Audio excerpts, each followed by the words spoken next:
Tom, my old friend, welcome back. Thank you. Tommy Dreesen is here.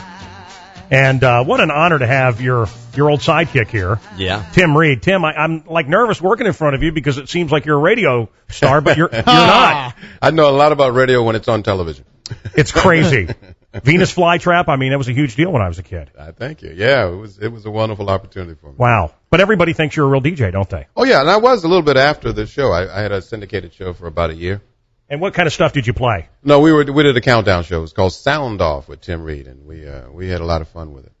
Did sketches. What kind of music would Venus have played at WKRP? Very eclectic. Of course, in real life, Venus broke Bob Marley in America.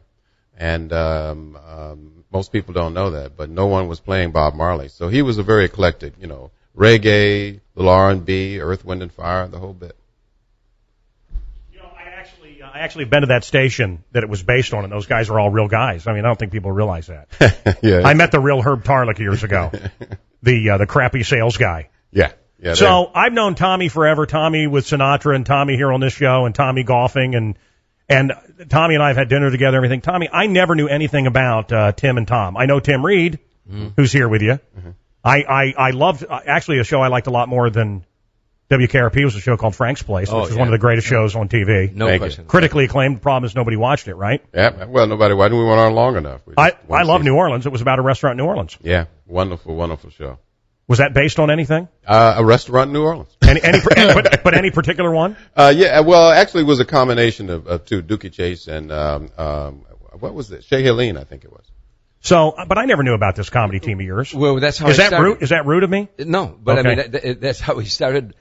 We were America's first black and white comedy team. We started in Harvey, Illinois, where we met in the JCs, and we had a drug education. The murder capital of the world. Well, that's what they say. Yeah. Are you from Harvey, Tim? No, I was in Markham. I had to come out from Virginia. Markham's worse. Yeah. Well, not when I was there. Markham's worse than Harvey. Not when I was there. How did The you end up people there? in Harvey, they diss Markham. Let's hope your car break down there. I always said that Harvey was ranked for many years as number 2 in the United States for crime. Number 1 in the United States for crime, and it made the people so happy because they had been number 2 for so long. Yes. They worked on it. But nonetheless, that's how we started. We actually were lecturing on drugs to grade school children, teaching grade school children the ills of drug abuse. But you're the biggest pot smoker I know. You're into you do. No, he you can't smoke. He and can't I- smoke pot. He gets paranoid. I tried. Believe me, you don't want him smoking pot. I tried smoking grass. I honestly tried 7 times Grass. in my life. All I knew Yeah. when I smoked grass were 3 words. What was that? That's all I did. What was that? I have could never talked get a it. few friends into getting high, like guys that are like 25 or whatever, and never smoked weed. I'm like, I've never.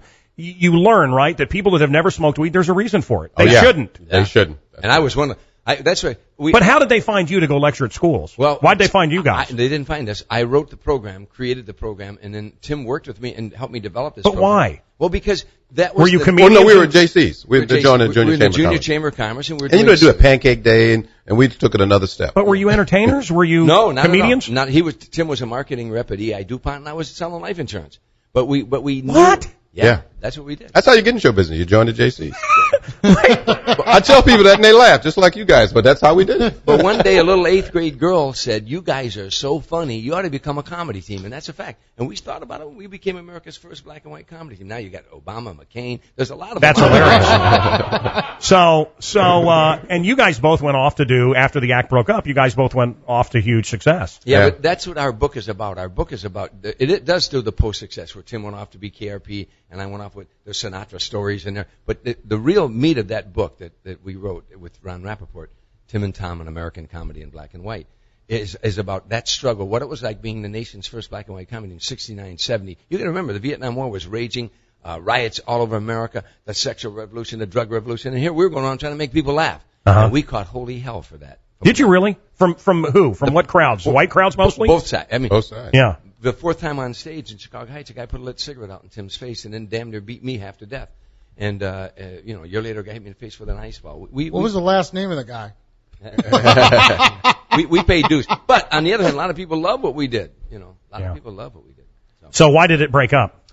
We were starving to death, and I had to find a way to feed my family. And I thought, little did I know that Tom would be the first one to take off. But I thought that as a single, I had a chance to survive. As a singer? Single. Okay, No, I was no. going to say there's another talent no, there. No. And so we went our separate ways, and right into oblivion for me. And then Tom took off, and I saw him on the Carson show when he just killed. And I thought, uh-oh. And got it together. It actually was a good night for him and a good night for me because it forced me to buckle down and do what I had to do. So were you sitting in like some trailer or something? I mean, it's no, I was with someone and an old friend of both of ours who said, he didn't do well. I'm going, no, he killed. Uh-huh. And so you decided to get off your ass and then go make it? Yeah. And you went and did stand up? No, I did. Or you went into stand acting? Up. No, I did stand up for a while, and then Yeah. I went into acting. I've always I didn't love stand up as much as Tom. I really didn't like the nightclub, guys smoking, make me laugh. And I always had a more of an inclination to become an actor. It is something you have to be just fearless for, right? Stand up, It is the most difficult. And a team, that's why there aren't many comedy teams, period, let alone black and white comedy teams. It's the most difficult form of comedy. when you listen back to it, is it cringe-worthy material? No, its era? No, it doesn't. It's actually material that, if you think in context, you got to remember this was 5 years removed from the passage of the Civil Rights Act. America had not even begun to discuss their racial issues. Is it still funny? It's funny if you think of it in context. No, it is. When you think, but see, now we're too cool. You could say that about anything, though. No, but we're politically correct now. Listen, if I said what we said then, I'd be on YouTube and I'd be out of business. They just came out and they're spectacular. You know, they picked different years, almost 10 years apart of Sinatra live in Vegas. They remastered them. Have you heard those tapes, Tommy? I've heard some of them. And you were there for a lot of those recordings. I mean, you were Sinatra's opening act and everything. To hear that stuff now, it is absolutely shocking. And then, but you know, you got to realize Sinatra loves Sammy. But I mean, it's. So is your stuff, would it be considered racist by today's standards? Politically correct police would destroy us, as it destroy anybody. Tell me one of the jokes. I can't even remember. We send did sketches. Send folks to our webpage. Go to timandtomcomedy.com. But you were on a radio show now. We don't want to go to... I don't remember that act. Can you do a bit of the act? No, I can't. We can't do it specifically, but we did. Does he sit on your lap? Or how does this work? Was it like Willie Tyler? Right, exactly. Was that what it was? Yeah. We did a lot of sketches that weren't racial. We did a lot of stuff. We were actors. Remember, we were doing improvs. We were doing sketches. It wasn't so much a joke. It was that actually, like I taught him to be black. He took me to meet an Italian family, and it was the interaction between us. In that, race was not the punchline. It was the vehicle. The punchline was the irony of race. Did you like going on to be Venus Flytrap? Did you think that was? I thought that was the thing that brought me into the households of America. That was the beginning. How long did that show run? 4 years. And what kind of cat was Howard Hessman? Just like you saw him on television. So really, I mean, crazy. He was that kind of guy. Yeah. Howard was pretty much. He's the only one that played himself. A weird guy. Out of it a little bit because he was still held over from the drug culture of the 60s and 70s. You understand that when I'm going to say something, I'm probably talking about a friend of yours, but I'm just some guy that grew up watching the show. It is a little bit freaky to see Lonnie Anderson's surgeries and stuff. Surgeries? Yeah. What surgery? Her face. Her face. I lusted after her. I was a little boy. She's. I was just with her literally too. I think what you're looking at is not so much surgery, it is makeup too. She's holding on to that look, but it hasn't been a lot of surgeries on her. Boy, it looks like it to me, Tim. No, she hasn't. She's lost a lot of weight and she stays in great shape. She could probably beat the hell out of all of us. And I'd like and they're real, by the way. And they're real. And I would like that. I'd break her in half. I don't know what the hell you're talking about. What are you talking about? What are you saying? I would break her in half. Even though Bert has been there? She's on my list. Helen Mirren, Lonnie Anderson. It's a long list, but she's on it. What is that list? Helen Mirren and Lonnie Anderson. What list is it? White ladies I love. Okay. Absolutely. White ladies I'd break in half. That's exactly right. That's exactly right. Now you guys just ruined it for me because that was Tim's next book. You guys ruined it for me. All right, the book is out. It's called Tim and Tom. I love looking at these pictures of you, Tommy, because I've never known you like this. Oh, I know. I 70s hepster. I know. I cringe when I see that. But it's Tim and Tom, an American comedy in black and white. By the way, we're signing in the loop for you Chicago folks. And we'll be in my hometown of Norfolk, Virginia. I understand you're being played there. Yeah. Well, we're number one in Norfolk. Oh, well, we'll be in Norfolk the 16th, I believe. Where are you going to be? I think we'll be at my old university, Norfolk State University. Oh, my God. Oh, my God. Look at this picture. Jesse Jackson, full-on afro. Look at this crowd. And there's Tom Dreesen. Yes. Oh, my God. We like to call that picture Tom Dreesen and the Pips. Performing. Looks like you're performing for the Black Panthers. Did you see that? You see that picture there? That was me on WKRP with Tim. Yeah. There's you with Sinatra. Yeah. Lovely guy.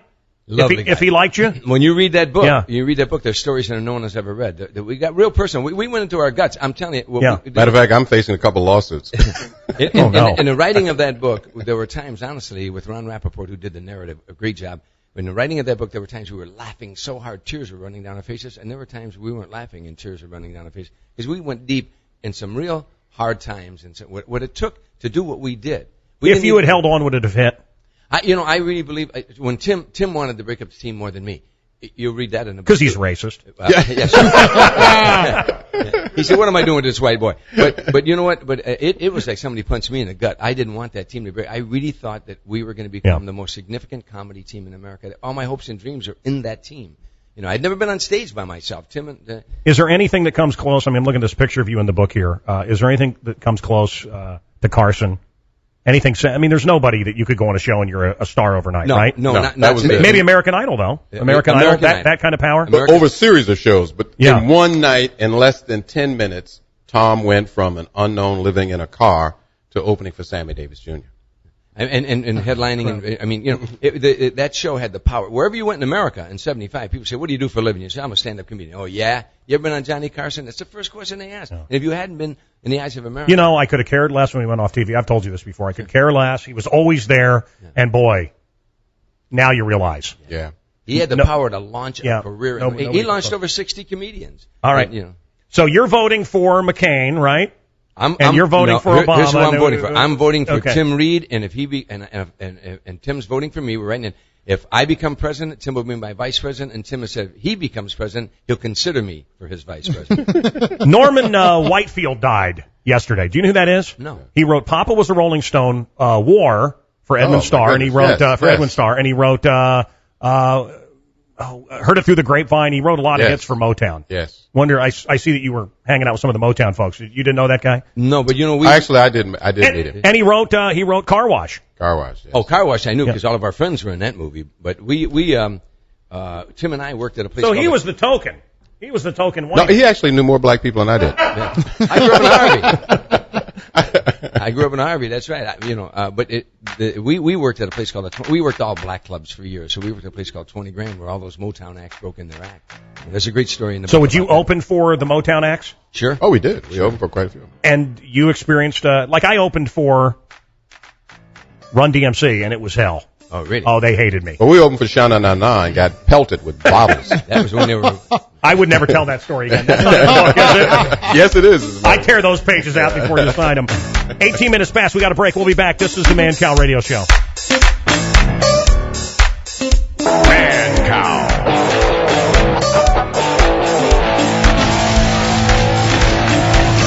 Mancow's Morning Madhouse on the Free Speech Radio Network.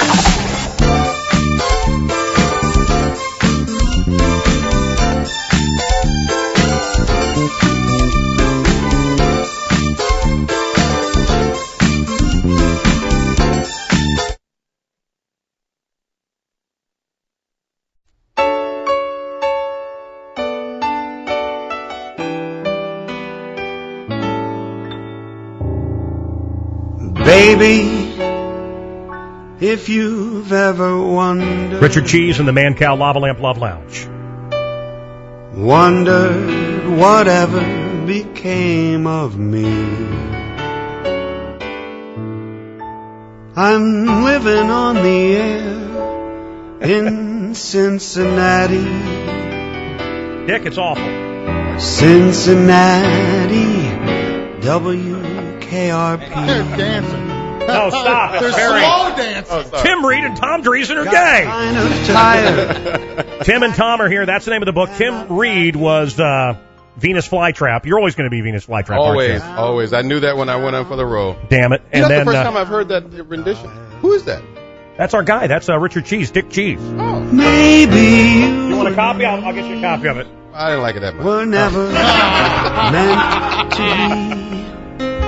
But baby, think of me once in a while. And what was the gimmick? What was the catchphrase that Venus Flytrap had? Was there one? I used to always say, "Welcome, my children," and this is Venus, and something. It was always that moody thing. But was the ladies' man taken from you? I don't know. I kind of watched. I followed Frankie Crocker, the late great Frankie Crocker, and a guy out in Los Angeles thought it became my model for that character. The on-air character. Who did the ladies' man movie? That was Tim Meadows. Tim Meadows. Yeah, but it seemed like it was a Venus Flytrap wannabe. He was a DJ. Yeah, he stole it. Yeah. You guys have hung with everybody. Tom, God, I remember talking with you, and you were talking about you just did dinner the night before with Sinatra, and you said at the time, look, I'm enjoying every dinner because I don't know when it's going to be over, and it will be over someday, and here it is. You did it once a week, or was it once a month? No, I toured with him in 45, 50 cities a year for 14 years, and then I stayed at his house like 6 times a year, and we'd hang out on the road. We'd hang out and stuff. And he, as I told you, he liked to stay out till dawn. He wouldn't go to bed till the sun came. And his drink was what? Jack Daniels. Which always shocks people, right? Because he's the martini guy, but it was Jack. Two fingers of Jack, right? That's it. Over ice or not? Sometimes he'd say in a splash. Which means what? A little splash of water. Okay. Cause what was his cologne? I don't know. He had, if you went into his house, he had all that. I don't know what. Who made his hats? Where'd he get his suits? Harry Schwartz. Where'd he get his suits? Do you know? He used to years ago get them from, what was the famous guy? It was famous in L.A. Saidavor. Yes, Saidavor. Yeah, he used to do it there, but in the end, he, it's a funny thing when you get older. And everybody goes to a guy by the name of Sabot. That's where I go. Oh, is that right? Yeah. As a matter of fact, Smokey gets his stuff made at Sabot. Well, I tell you what happens when you get older, and Dean wasn't there a kid's song about him, Little Black Sabot? No, that was something. See, now I can be in the act. No. A comedy in black and white. No, you be the one we just beat the hell out of every night. I'm trying to get in on it, and I failed miserably, Tim. Forgive me. No That's foul, right. man. Go That's ahead. not your fault. It's America. No, I'm just saying, as we get older, we end up wearing the same clothes. Thank you. Okay, go ahead. Yes. I don't remember what I was saying now. We don't even care. It doesn't matter. Oh, God. Man, oh, man. And did you ever talk about Marilyn Monroe and Kennedy and all that stuff? Did those conversations? Do you know secrets? Is there another book in the secrets you heard told around that table? Yeah, I told a lot in this book, but I wouldn't, those kind of stories I would never repeat because they'd kill him. Yeah. There's still a few people alive. Is the story that we hear about Mia Farrow, is that true, that he was very domineering of her? And that I don't know. I know one thing. Here's what he told me when I was getting a divorce. He said, I don't know anything about marriage. Yeah. I can't give you any advice about marriage. I can give you advice about divorce. Stay friends with them. Uh-huh. And so at his funeral, I spoke at his funeral. All of his wives were there except for Ava, who had passed away. Ava was the hottest, though, wasn't she? I mean, she was one of the hottest. Oh my God! I mean, yeah. You kidding me? When you Ava Gabor, right? Listen, yeah, Ava Gabor. Ava Gardner. Listen, I know. Listen to the song "I'm a Fool to Want You." That after she left him and crushed him, he was suicidal. He went back in and re-recorded that song "I'm a Fool to Want You." What's his greatest CD? If we wanted to pick up one CD, do you think? Well, it depends. I always like "Only the Lonely." And yeah. I like those saloon songs. No one could do it better. If you broke up with a girl and you're sitting in a bar and he comes up with that song, if you go away, you'll put a gun in your mouth. Any of the new people any good, like a Bublé? I like Bublé. Harry Connick Jr. But could any of them? But Harry Connick Jr. said one time, he said they thought they passed the torch to me. Sinatra was buried with that torch. It's not passed. Yeah. But I work with Harry. But I work with Bublé on the road. Michael. Have you heard him sing "Me and Mrs. Jones"? Bublé. He's the best. He can swing a song like Frank. Really. Yeah. It's a marvelous night for so it's dance. All right. I want to talk more to you guys. Tim and Thomas here, and American Comedy in Black and White is the book. Quick segment. We'll be back. An extended segment, commercial free. Next, this is the Mancow Show. Mancow.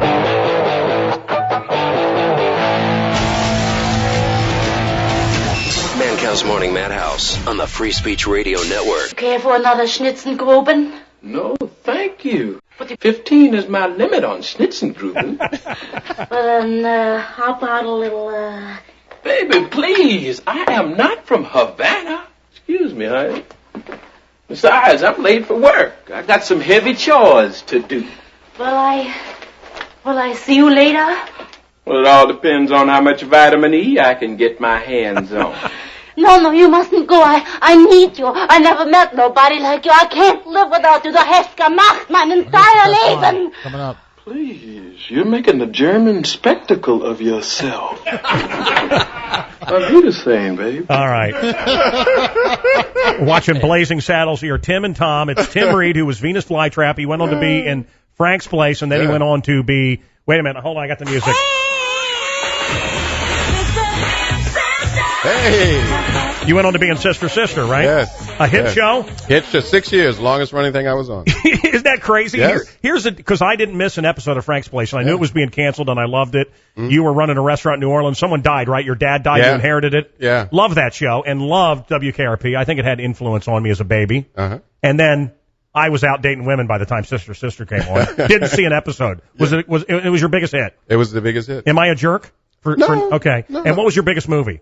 Biggest movie that you were one in? I was in? Yeah. I was in a movie that was a great movie, but it premiered the week the Berlin Wall fell. It was about the Cold War. It was a thing that John Frankenheimer.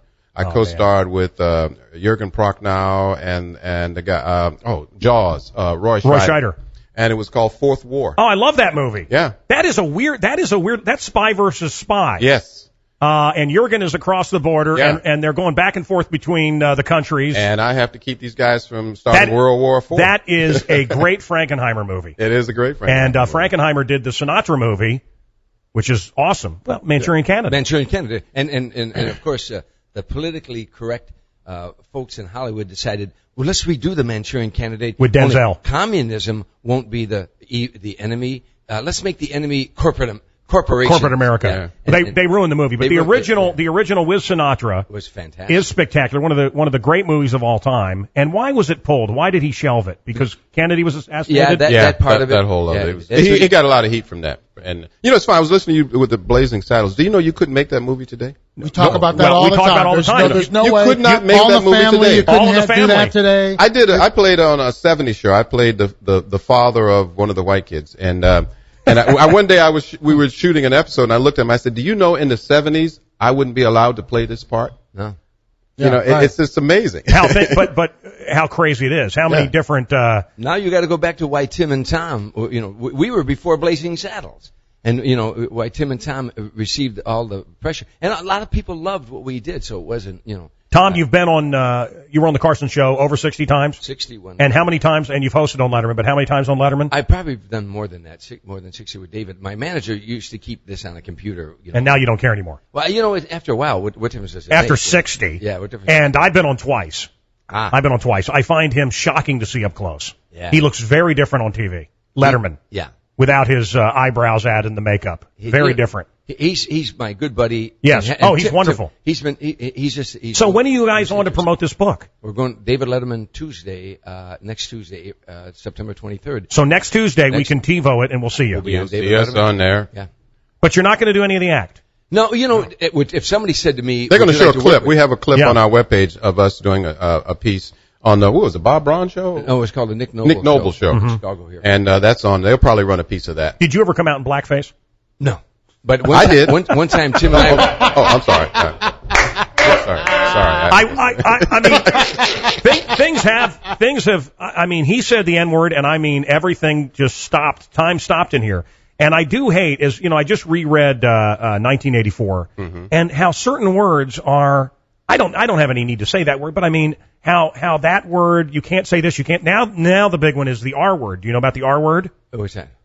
Oh. R word. Well, because Republican? Because of Tropic Thunder. Because of Tropic Thunder, they call somebody a retard. Oh, okay. So now they're saying the R word. You can't say that anymore. Yeah. Well, politically and fat. I'm against censorship of anything. Fat. You can't say fat if you're me. Fat, yeah. No, you don't say fat. You say. That's it. I'm out. What's the other one? You don't say fat. What is it? What did you say? Husky or rotund or big boned? No, I've never seen a fat skeleton. I hate that line. What is the chubby? No, there's a politically correct term we're supposed to say on radio. Hey, big ass. Yeah, fat ass. No. Oh, shoot, jeez. I'm trying to think what else we can't say. You can't say Mexican. It's a shorter list of what you can say. See that therein lies the problem. Didn't you wish you couldn't say like poverty? Hey, how about a year ago? Unemployment. They asked Joe Biden what he thought of Barack Obama. He said, I think he's clean, he's articulate, and the world came down. Now, when we were growing up in Harvey and the South Side of Illinois, if somebody said, hey, the brother's clean, that meant he was a sharp, dresser. Yeah. You know, I mean, that's just, I never took that. Now, they used to call you queers a $3 bill. Was that a compliment? Well, no. First, that offended, I tell you one thing, he kisses with his eyes open. You can't. that offended me. I've never seen a $3 bill. That's offended me. No. You know, hey, you know, just because you love one man doesn't mean you love all men. That doesn't make you gay, right? If you just experimented a few times in college? No, but you know, I have the definition of what it is, but you know, by the way, and we'll do it off the air. There's no way in hell I could do this on the air. But. Well, there's nothing wrong with it. Tim and Tom, an American Comedy in Black and White. The book is out, and 13 years with Sinatra you toured? 13, almost 14 years. I saw you open in San Francisco, the Circle Star Theater. Do you remember that theater? Yeah. And he caught the stage on fire that night. He said he gave the description of a torch song, lit a cigarette, dropped it on the stage. The stage caught on fire. They had to move him off stage. I'm not kidding you. They came out, and I think Frank Jr. poured a cup of water on it, brought Dad back out. He had a teleprompter. Yeah. He had to tell us who the name of every writer was of every song, which I found odd. He did that his whole career. Yeah. His whole career, he'd always give the writer credit for writing the song. And much of it was weak. But Tommy, my God, when he would hit it, when he would go beyond his age and go beyond whatever he was fighting to get up on stage, and he loved the audience. And when he would hit it, wow. In that book, there's a story of Moline, the Mark Auditorium, where he's 78 years old, and we thought he lost it, and it was gone. And he recovered. There's a moment that I've never seen in children, and he went on to sing 2 years after that. But there's something in that book that has never been told before. Even in a weak performance, he was better than 99% of what we have now called himself. There'll never be singers. another Sinatra. There'll never be another. He was Darren. I mean, was he as good as Darren? Was Darren as good as him? No. I'm sorry. But Bobby Darin was great. Way before my time. But I did enjoy that movie that everybody else hated. Oh, Bobby Darin was an incredible Sammy? performer. Was Sammy more entertaining? Sammy Davis? Sammy is the best entertainer in the history of entertainment. That's what everybody says before my time. Sinatra said Sammy never hit a bad note. Frank would hit a clinker once in a while. Yeah. Sammy could sing as good as anybody out there. He could dance better than anybody out there. He could do comedy as good as any comedian I knew. He could do impressions better than any impression. Did he die broke? Yeah. Well, he owed a lot of money. He owed the government money. Was he a Satanist? No, that was, But you always hear about that. You know why? Let me tell you something. You always hear about, I just read a book about Anton LaVey and Sammy was always hanging and with him. there's a book out now that's saying that he could have lived. He didn't have the money for treatment or no, whatever. That's not true. Are you kidding me? Sinatra well, that's what this book is saying. Yeah, well, Sinatra would have never let that happen. In fact, Frank did try to help him. There's another story behind that. But he had fingernail that was painted red, and he said he was a warlock. Sammy had a sign hanging in his dressing room that he couldn't pay heed to. It said, "I don't know the meaning of success, but I do know the meaning of failure. It's when I try to make everybody love me." But he did. He tried to make everybody love him. He wanted the gay, the straight. He wanted the Jews, the Gentiles. He wanted the warlock. As I do. He wanted everybody to love him. And so he got involved in everything at one time or another, But he was the single greatest performer. And what bothers me, and I say this all the time to young black kids, you treat him, you talk down to him. He was the Jackie Robinson of show business. Yeah, they other than Sinatra and Sammy, who was the biggest kick for you to meet in your career? Tom Dreesen. You, Mancow. Thank you. Yeah. No, come on, no BS. You played for presidents. You've known everybody in Hollywood. I performed with Bob Hope, who when I was a little boy listened to him. What's on the your radio. craziest moment at one of these dinners or backstage at Carson or something? What is just the craziest? There's if I tell you they're long stories. Bob Zamuda wrote for Andy Kaufman. Sure, he talks about how Orson Welles had these metal braces because he was so fat his legs couldn't hold him up, and he tightened these braces and his legs were all blistering and bloody, and several hours later he was dead on some talk show. Okay, I want to say Merv or something. Okay, do you have any moment like that, like some bizarre moment, seeing a star shoot up or something that just shocked you? No, nothing that I can think of off the top of my head. Lucille Ball giving a Hummer to somebody or something? Did you bet a lot of starlets? I'll tell you the hardest. Did you get laid a lot? Did you have a lot of? I read the book. We both. I got to read the book. We worked the Playboy circuit. Tim and I worked the Playboy circuit. So was that just like stacking them like Pringles? Oh to babes? My God! It was a sexual revolution. Tim, Tim and I, it was like a revolving door. He'd come in with one, I'd go out with the other. What about that Patty McGuire? You ever hit that? Patty McGuire. Remember Patty McGuire? No, you mean just ruined me again, Ron. She was the first kiss I ever had. She went on to be a playmate. Number 5. All right, Timmy, how about you? Tim. I was studying for the priesthood throughout the whole event. But what celebrity was the biggest for you to meet? The coolest? Gosh, we've been so. I think pick one. I think actually meeting Sammy Davis was that was the one. That was the one for me. And you guys worship Satan together, right? No. Okay. Is it odd? And also Bill Cosby, because I remember Bill Cosby winning the first Emmy and become the first black to win an Emmy. What do you think about him now, what he's saying? He's got a lot of people mad in the black community. I think what he's saying is right on. I think what a lot of people are saying are right on. I think there's something in what we're all trying to say is right on. It's just a matter of, again, discourse. We need to talk about these things, but to attack someone for having an opinion seems to be un-American. Tim Reed, Tom Dreesen. The book is Tim and Tom, and it is out now in American Comedy in black and white and fascinating stories. And you guys really, I probably couldn't name a celebrity that you guys haven't encountered. No, and been fortunate enough to work with, and fortunate enough to watch them perform so that we could learn more about our business, And I am stupid enough that, Tommy's been on the show enough that I consider him a buddy. And Tim, is it weird for you because when it's someone, if it was a new celebrity, I wouldn't really care, but because I grew up watching you, I'm a little bit nervous around you. Okay? Isn't that, I'm not, no, please don't take this as an insult. Well, you scared the hell out of me.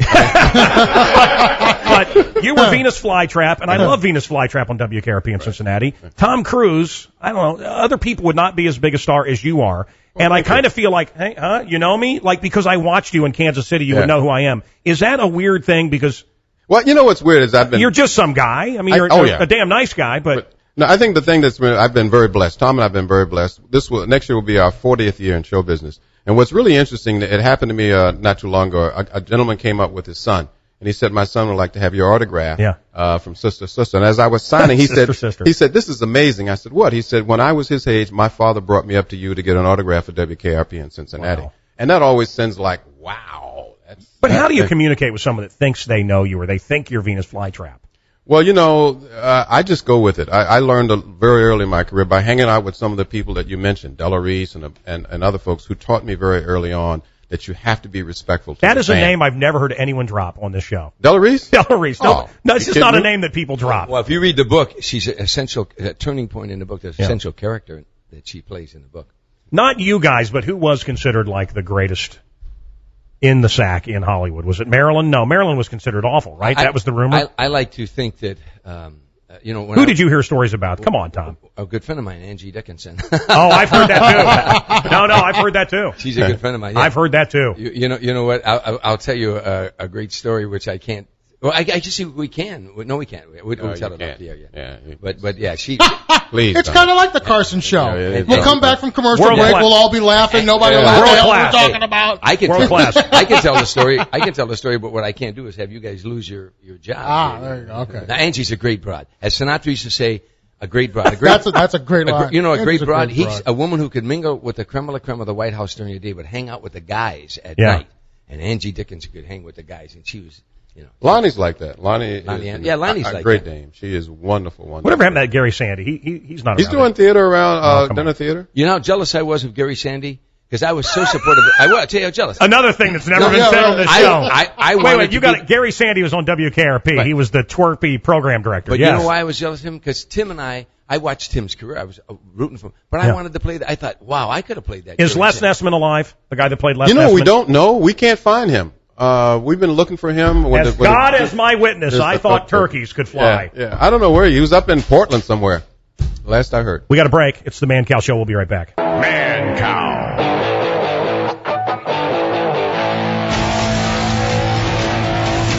Mancow's Morning Madhouse on the Free Speech Radio Network. I'm sorry. I remember they did an Odd Couple. They thought they did an interracial. I didn't realize it was two. No, it was wrong. No, they did. They did interracial, and then they did a female. They did one with Sally Struthers and Rita Moreno, and they did one with Ron Glass, and I can't remember who played Felix. Demond Wilson.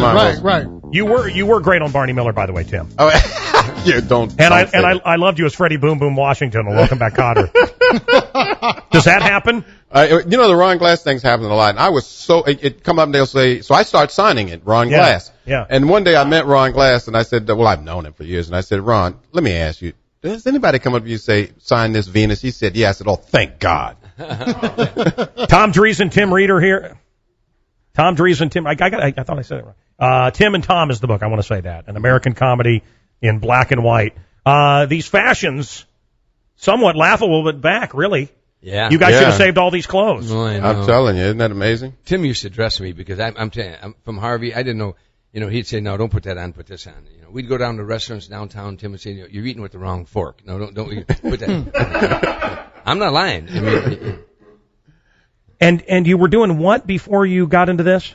I when I first came out of the service, we call ourselves Slick and Bones. In that picture. picture you're looking at. We look like That's Slick and Bones. Slick and Bones. Jokingly, instead of Tim and Tom, we said we should have called ourselves Slick and Bones. But I had all kinds of odd jobs, and then finally I was selling life insurance when I met Tim in the JCs, and he was a marketing rep for DuPont. And you ended up it's just amazing, both of you guys. That's an amazing story. And that's all. And by the way, all that's in the book, and there's even more. And what's in the book also is we bared our souls. And when I read that, Tim said something that I didn't know. He said that Tom Dreesen was the first white friend I ever had, and he was a grown man when I met him. And he went on to explain that. I still don't have any white friends. Yeah. And how did? And there's probably a good reason for both of you. How did they react in Harlem to you guys?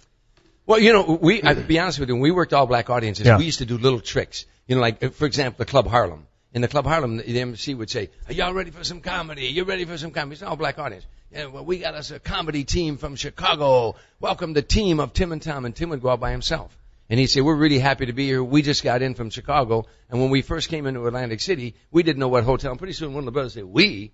I don't see any we. I see he. Where's we? And then slowly, stage left, I would start working my way out, and a light would hit me now.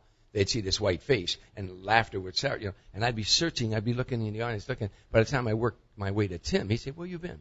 I'd say, I don't see any of my people out there. He said, no, I don't see any of your people either. And I'd get real close to him, and I said, we better be funny. He'd say, what do you mean we, white man? And that would start the night off. And we'd do the same thing in an all-white audience. Yeah, exactly. Rick Moranis killed you in Spaceballs? No, it wasn't Rick. It was the lead, the guy who played the lead in Spaceballs.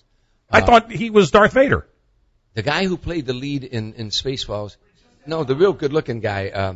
Anyhow, I never saw him in the movie afterward, but I was in Spaceballs. I was a guard, and he came into my chamber or something, and I was shaving. Yeah. And he came up behind me, and I killed you with shaving cream. I thought it was Lars or something. I said, but you got it. We're running out of time. I want you to tell the Blazing Saddles story that you heard from Mel. Well, on the set, he was talking about in the movie Blazing Saddles. He said on the set of Spaceballs, he said that they cut one line out of the movie, and he said that when she was, Madeline Kahn was in the room with Cleavon Little, and the room went dark, and he climbed in the closet, and he heard a zipper opening, and then she said, oh my God, it's true. He said, you're doing business on my elbow.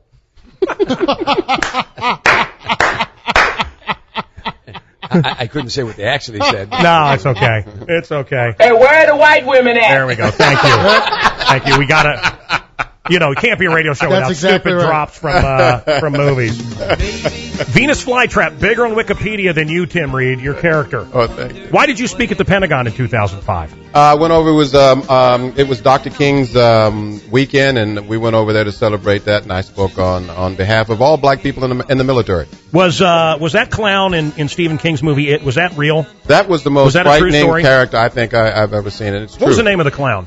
The guy was Curry. Tim Curry. Tim Curry, yeah. Yes. And what was the clown's name? That I don't remember. All right. Bozo. Let's go to Joey. Joey, hello.